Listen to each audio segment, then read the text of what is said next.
बिस्मिल्लाहिर्रहमानिर्रहीम। अस्सलाम वालेकुम।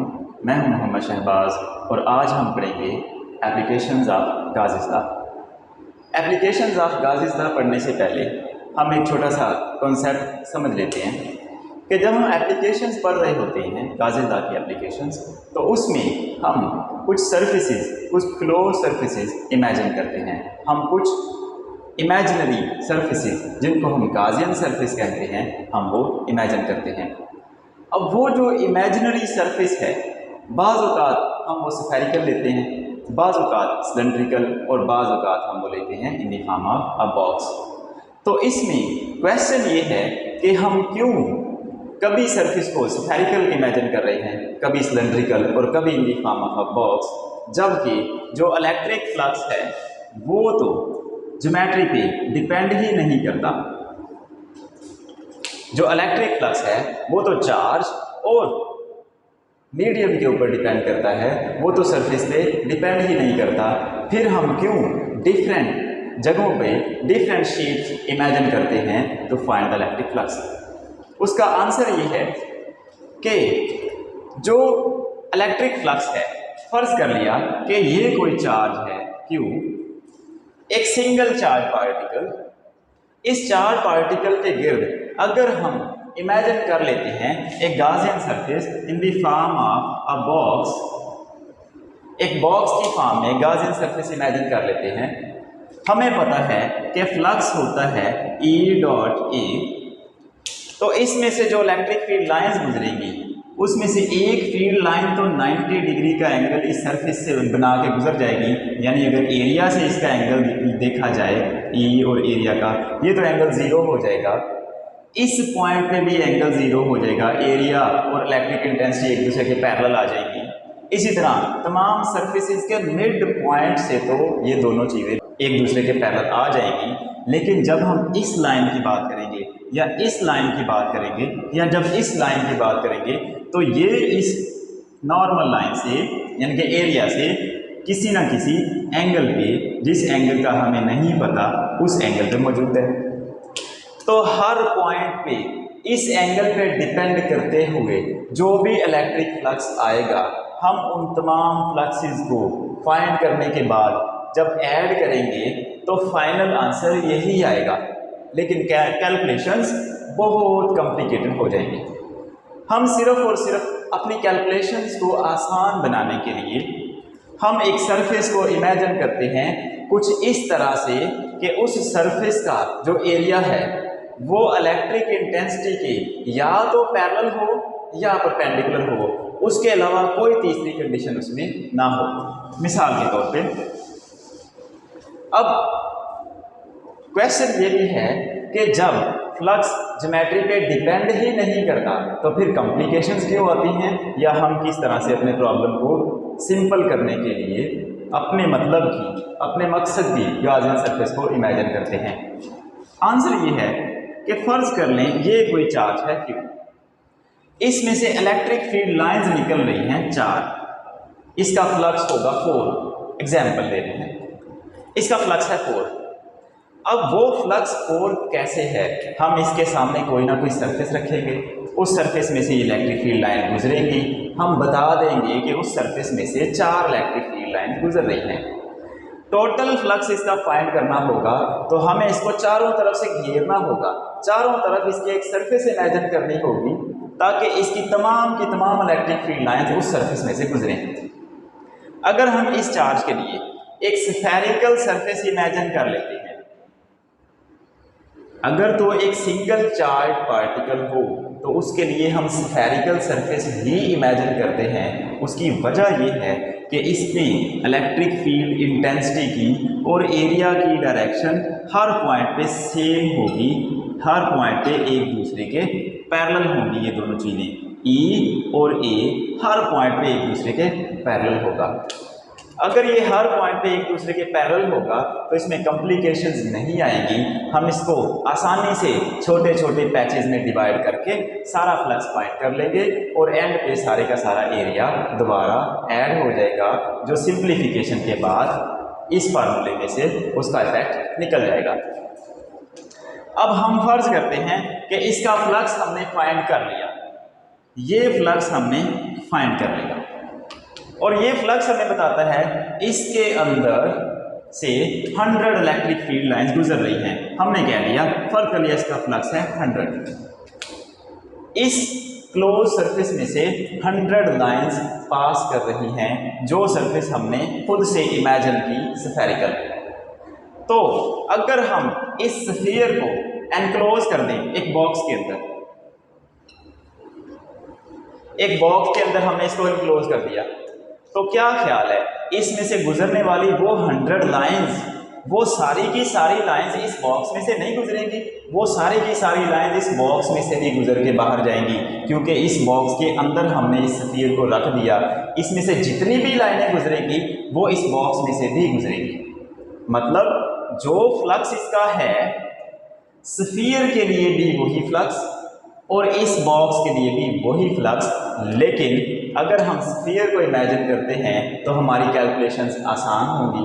अगर हम बॉक्स को इमेजिन करेंगे तो हर जगह पर एंगल डिफरेंट होने की वजह से, जैसे ये लाइन तो एरिया के पैरेलल है, जबकि ये लाइन एरिया के पैरेलल नहीं है, यहाँ पर कोई ना कोई एंगल बनेगा।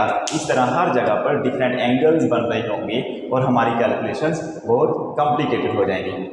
इसी तरह अगर इस सारे सिस्टम को, इस स्फीयर जो कि इस बॉक्स के अंदर रखा हुआ है, इस बॉक्स को उठा के हम किसी ड्रम में डाल देते हैं जो कि एक सिलेंड्रिकल शेप का है, हम अगर इस सारे के सारे सिस्टम को एक सिलेंडर में बंद कर दें तो क्या ख्याल है जो 100 लाइंस इस चार्ज में से निकल रही हैं वो इस स्फीयर में से भी गुजर रही हैं। फ्लक्स इसका 100 है, वो इस बॉक्स में से भी 100 लाइंस ही गुजर रही हैं, ना कम हो सकती हैं ना ज़्यादा हो सकती हैं, क्योंकि वो तो डिपेंड करता है मैग्नीट्यूड ऑफ चार्ज के ऊपर। जितना चार्ज होगा उतनी ही इलेक्ट्रिक फील्ड लाइंस होगी। तो यही 100 लाइंस अब इस सिलेंडर में से भी गुजर रही है। हम यही 3 शेप्स इमेजिन करते हैं किसी भी जगह पर फ्लक्स कैलकुलेट करने के लिए, लेकिन ज्योमेट्रिकल शेप जो भी इमेजिनरी गॉसियन सरफेस होगी वो किस तरह से या किस तरह की होगी वो डिपेंड करता है कि हमारे पास चार्जेस की डिस्ट्रीब्यूशन कैसी है।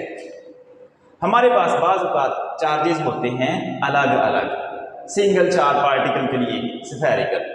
जिस तरह गॉसियन लॉ को प्रूव करने के लिए हमने एक सरफेस इमेजिन की थी इर्रेगुलर शेप की, और उसमें छोटे छोटे चार्जेस के गिर्द छोटी छोटी इमेजिनरी सरफेसेस दी थी, वो थी स्फेरिकल। फिर बाज़ औक़ात हमारे पास आती है लाइन चार्ज डिस्ट्रीब्यूशन या सरफेस चार्ज डिस्ट्रीब्यूशन या वॉल्यूम चार्ज डिस्ट्रीब्यूशन। तो हर चार्ज डिस्ट्रीब्यूशन के मुताबिक हम इस तरह इनमें से, इन तीनों में से कोई एक सरफेस इमेजिन कर लेंगे। मकसद इस सरफेस के इमेजिन करने का सिर्फ ये होगा कि जो भी हमारे पास चार्जेस की डिस्ट्रीब्यूशन है उसको एक क्लोज सरफेस के अंदर बंद कर दिया जाए और उस सरफेस में से गुजरने वाली इलेक्ट्रिक फील्ड लाइंस को, यानी कि इलेक्ट्रिक फ्लक्स को कैलकुलेट कर लिया जाए। वो फ्लक्स कितना होगा वो उस सरफेस पे डिपेंड नहीं करता। सरफेस चाहे ये हो या ये हो, इन तमाम में से फ्लक्स की वैल्यू सेम होगी, इन तमाम में से गुजरने वाला इलेक्ट्रिक फ्लक्स सेम होगा। लेकिन हमने कौन सी शेप इमेजिन करनी है डिपेंड करता है कि हमारे पास प्रॉब्लम किस तरह का है। तो इसी तरह का हम एक प्रॉब्लम सॉल्व करते हैं, electric intensity inside a hollow charge sphere. हमारे पास एक हॉलो चार्ज स्फीयर है, एक ऐसा स्फीयर जिसकी सरफेस चार्ज है और अंदर से वो बिल्कुल खाली है, उसके अंदर कोई चीज़ नहीं, हॉलो चार्ज स्फीयर है। उस हॉलो चार्ज स्फीयर के इनसाइड हमने इलेक्ट्रिक फ्लक्स कैलकुलेट करना है। उस इलेक्ट्रिक फ्लक्स को कैलकुलेट करने के लिए हम फर्ज करते हैं कि हमारे पास एक स्फीयर है, हॉलो चार्ज स्फीयर। चूँकि ये हॉलो है और चार्ज स्फीयर है तो हम कहते हैं इसके ऊपर चार्जेस की डिस्ट्रीब्यूशन यूनिफॉर्म है। There is a uniform charge distribution over the surface. अब इस हॉलो चार्ज स्फीयर के अंदर फ्लक्स फाइंड करना है। हम जिस जगह पर भी फ्लक्स फाइंड करेंगे, किसी भी चार्ज की वजह से चार्ज मौजूद है या नहीं है, हम जब भी फ्लक्स कैलकुलेट करेंगे, फ्लक्स कैलकुलेट करने के लिए हमें एक सरफेस चाहिए जिसमें से वो फ्लक्स पास करेगा। उस सरफेस को, उस इमेजिनरी सरफेस को हम कहेंगे गॉसियन सरफेस। तो हम इसके इनसाइड अगर फाइंड कर रहे हैं, हम electric flux, electric intensity find कर रहे हैं इनसाइड द चार्ज स्फीयर, तो हम इसके इनसाइड इमेजिन करते हैं एक गॉसियन सरफेस। हमने गॉसियन सरफेस इमेजिन कर ली जो कि इंस्क्राइब्ड है दिस आउटर सरफेस, यानी दोनों का सेंटर एक ही है। तो हम इसको थ्योरी में लिख लेते हैं, इफ कंसीडर, हमने यहाँ पर कहा कि फर्ज किया हमारे पास एक हालो चार्ज स्फीयर है जिसके ऊपर चार्जेस की डिस्ट्रीब्यूशन यूनिफॉर्म है। अब इसके इनसाइड हम फ्लक्स फाइंड करना चाहते हैं। इंटेंसिटी सिर्फ और सिर्फ फ्लक्स फाइंड करने से ही आ सकती है। हमें पता है कि फ्लक्स होता है E डॉट ए, क्योंकि हमने इसकी डेफिनेशन में पढ़ा था, it is a dot product of electric intensity and vector area. तो फ्लक्स E डॉट ए के इक्वल है। तो हमने E फाइंड करना है, तो उसके लिए हमें फ्लक्स फाइंड करना होगा। तो हम फ्लक्स फाइंड करने के लिए हम इमेजिन करते हैं एक गॉसियन सरफेस जो कि इसके अंदर मौजूद है, सेम शेप की लेकिन इससे कम रेडियस में। इसका रेडियस अगर r है, इस चार्ज स्फीयर का रेडियस अगर r है, तो इस गॉसियन स्फीयर का रेडियस r डैश है। ये लिखना ज़रूरी नहीं है, हमने वैसे रेडियस लिख दिया। अब according to Gaussian law, Gaussian law हमें ये कहता है जो टोटल फ्लक्स होगा, अकॉर्डिंग टू गॉसियन लॉ,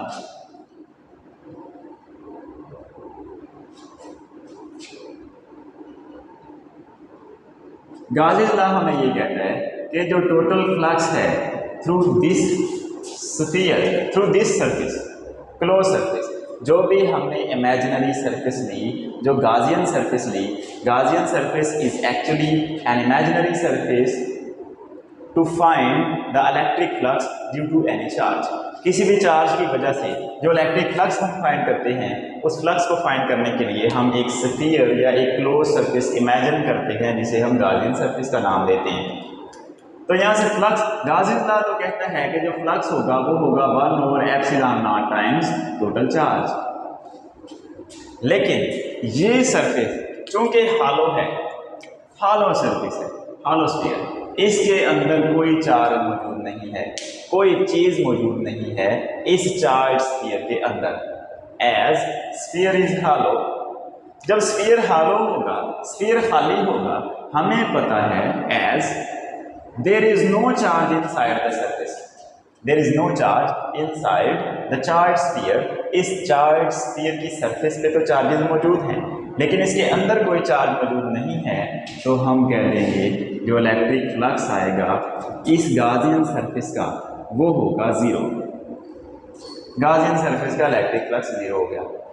अब हमें ये भी पता है by the definition of flux, flux equals E dot A, या हमने जब मैक्सिमम फ्लक्स की कंडीशन पढ़ी थी तब हमने कहा था कि फ्लक्स जो होगा वो होगा E इंटू ए के equal. E dot A equals E A cos 0, cos 0 1 आ जाएगा, तो वो E ए के इक्वल आ जाएगा। फ्लक्स इसके इक्वल है। अगर हम इसको इक्वेशन नंबर 1 और इसको इक्वेशन नंबर 2 कहें तो इन दोनों को कंपेयर कर दें, comparing equation 1 and 2, so we can write E A is actually equal to 0. The product of electric intensity, magnitude of electric intensity and magnitude of area is equal to 0. हमें ये भी पता है कि इन दोनों में से या तो A 0 होगा या A 0 होगा या दोनों 0 होंगे। हम यहाँ पे कहते हैं कि इस इक्वेशन में, in above equation,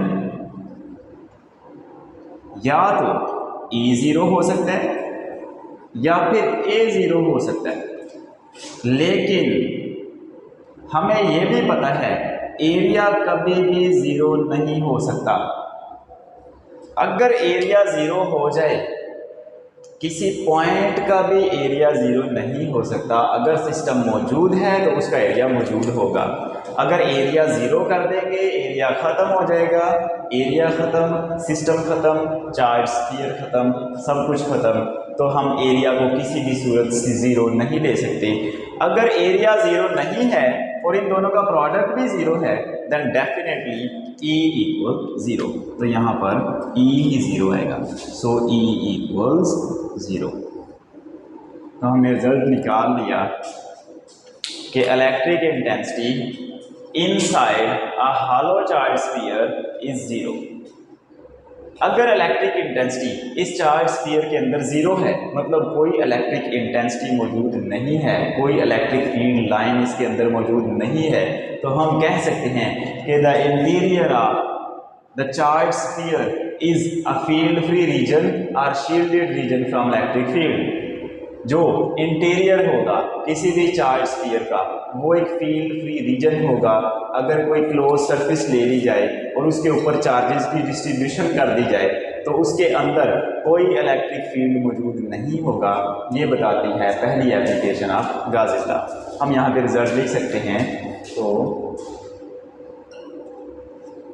the interior of, ये है गाउस लॉ की पहली एप्लीकेशन। तो आज हमने सबसे अहम चीज़ ये सीखी कि किस तरह से हम इमेजिन करते हैं सरफेस को डिपेंडिंग अपॉन द प्रॉब्लम। जिस तरह का हमारे पास कोई प्रॉब्लम होगा उसी तरह की हम गाउसियन सरफेस इमेजिन करेंगे। वो स्फेरिकल हो सकती है, सिलेंड्रिकल हो सकती है, या हमारे पास in the form of a box हो सकती है।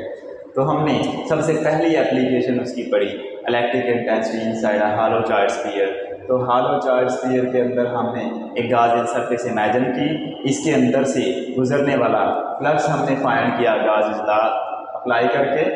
चूँकि इंटीरियर के अंदर कोई चार्ज मौजूद नहीं है तो फ्लक्स 0 आ जाएगा।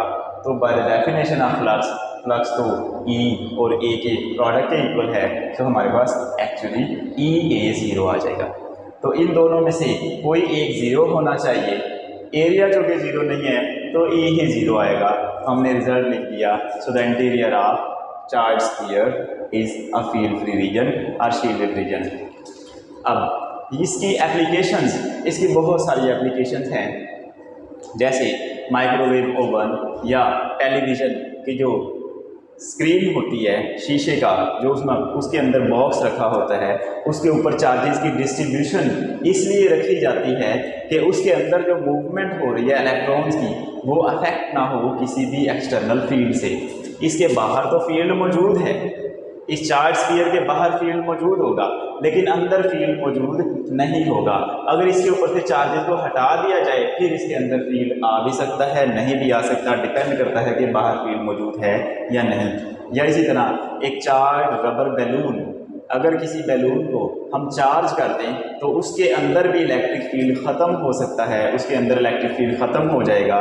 एक और एग्जाम्पल दी जाती है, जैसा कि अगर मोबाइल फ़ोन को किसी एल्युमिनियम फॉयल के अंदर बंद कर दिया जाए बिल्कुल, तो उसमें कॉल तो नहीं होगी। हम अगर कॉल करने की कोशिश करेंगे एल्युमिनियम फॉयल के अंदर, अगर हमने एक मोबाइल फ़ोन को बंद कर दिया है तो दूसरे फ़ोन से जब उसको कॉल करने की कोशिश करेंगे कॉल तो नहीं होगी। इसका ये मतलब नहीं है कि उसके अंदर कोई इलेक्ट्रिक फील्ड मौजूद नहीं है। ये एक दूसरी एप्लीकेशन है जो हम यूज़ करते हैं रडर को जैम कर, इसे कहते हैं स्टेल्थ टेक्नोलॉजी। अगर हम किसी भी मटेरियल को एल्युमिनियम के अंदर बंद कर दें, एल्युमिनियम फॉयल के अंदर या एल्युमिनियम के अंदर बंद कर दें, तो उसके वो एल्युमिनियम की एक प्रॉपर्टी ये है कि वो तमाम इलेक्ट्रोमैग्नेटिक रेडिएशंस को एब्जॉर्ब कर लेती है। एल्युमिनियम तमाम इलेक्ट्रोमैग्नेटिक रेडिएशंस को जब एब्जॉर्ब कर लेगी तो बाहर की रेडिएशन अंदर नहीं जा पाएगी और अंदर की रेडिएशन बाहर नहीं जा पाएगी। इस वजह से वो मोबाइल फ़ोन काम करना बंद कर देगा।